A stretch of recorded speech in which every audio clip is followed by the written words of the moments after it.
வணக்கம், நான் வெங்கடேஸ்வரன். இன்னைக்கு நம்ம சோலார் பேனல்ஸ்ல ப்ரொடியூஸ் ஆகிற ஹாட்ஸ்பாட்ஸ் பத்தி பேச போறோம். இந்த ஹாட்ஸ்பாட்ஸ்னா என்ன அப்படின்னு பார்த்தோம்னா, சோலார் பேனல்ஸ்ல ப்ரொடியூஸ் ஆகிற பவர் ஒரு சில இடங்கள்ல டிசிபேட் ஆகி ஹை டெம்பரேச்சர் கிரியேட் பண்ணும். இதனால அந்த சோலார் பேனல் வீணாகிறதுக்கான சான்சஸ் அதிகமா இருக்கு. இதை தான் ஹாட்ஸ்பாட் அப்படின்னு சொல்லுவாங்க. இந்த ஹாட்ஸ்பாட்ஸ் எந்த காரணத்தினால கிரியேட் ஆகுது, எப்படி கிரியேட் ஆகுது, இதோட விளைவுகள் என்ன, இதுக்கு என்னென்ன தீர்வு அப்படின்றத இந்த வீடியோல பார்க்கலாம்.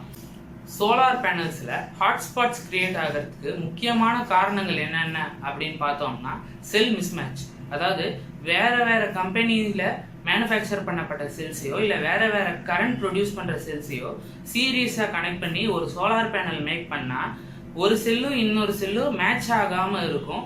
இதனால ஹாட்ஸ்பாட்ஸ் கிரியேட் ஆகும். இதை தான் செல் மிஸ்மேட்ச் அப்படின்னு சொல்லுவாங்க.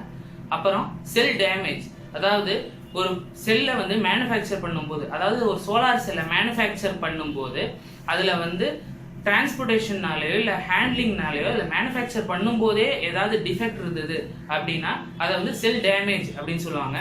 இதனாலேயும் ஹாட்ஸ்பாட்ஸ் கிரியேட் ஆகும்.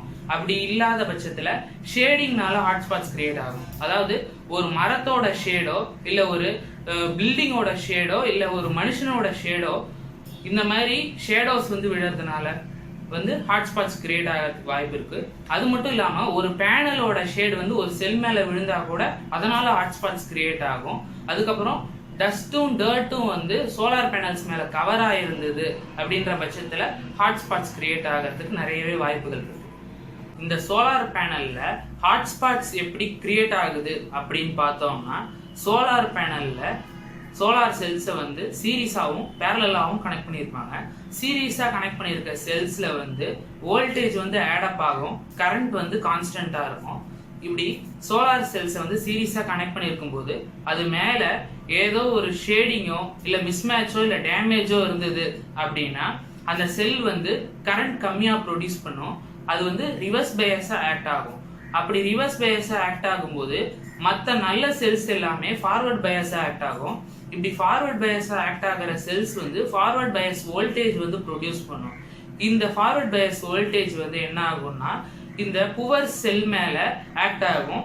அப்படி இல்லாத பட்சத்தில் இந்த ஃபார்வர்ட் பயஸ் வோல்டேஜ் ப்ரொடியூஸ் பண்ணுற பவர் இந்த புவர் செல் மேலே டிசிபேட் ஆகும். ஸோ இந்த டிசிபேட் ஆகிற பவர் ஹீட் எனர்ஜியாக வெளில தள்ளப்படும்.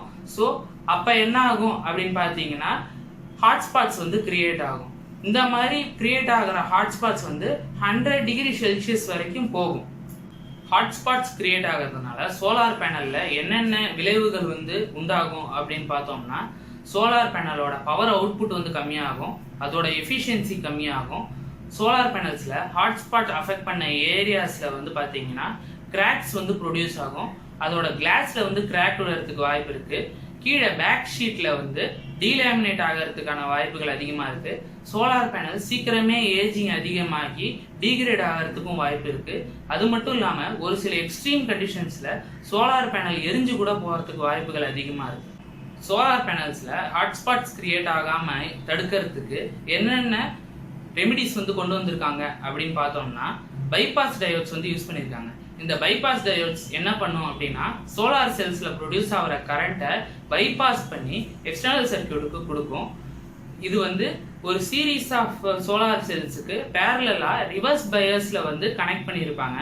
ஒரு செல்லுக்கு ஒரு பைபாஸ் டயோடு யூஸ் பண்ணியிருப்பாங்க. ஆனா சோலார் செல்லோட காஸ்ட்டை கம்மி பண்ணணுன்றதுக்காக என்ன பண்ணாங்கன்னா 15 செல்லுக்கு ஒரு பைபாஸ் டயோடு மேக்சிமம் யூஸ் பண்ணலாம் அப்படின்ட்டு கொண்டு வந்தாங்க.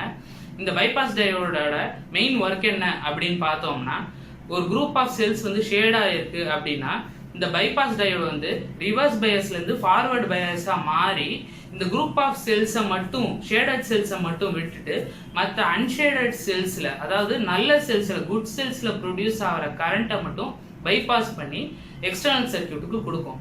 இப்படி கொடுக்கறதுனால அந்த சோலார் பேனலோட எஃபிஷியன்சி அதிகமாகுது, பவர் அவுட்புட் அதிகமாகுது, சோலார் பேனலோட லைஃப் அதிகமாகுது. அது மட்டும் இல்லாம இந்த ஹாட்ஸ்பாட்ஸ் மற்ற சோலார் செல்ஸுக்கு ஸ்ப்ரெட் ஆகாம தடுக்கப்படுது.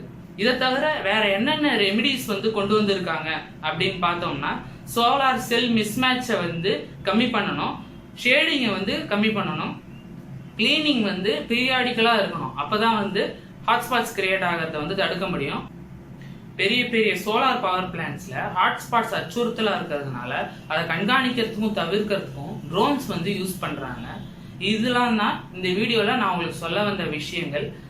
இதே மாதிரி பைபாஸ் டயோடும் சோலார் பேனலில் யூஸ் பண்ணுற பிளாக்கிங் டயோட் அப்படின்ற டயோட் பற்றின செப்பரேட் வீடியோ வந்து நான் போஸ்ட் பண்ணுறேன். இந்த வீடியோ வந்து உங்களுக்கு பிடிச்சிருந்ததுன்னா like, share and comment to Paruthicholai. Thank you.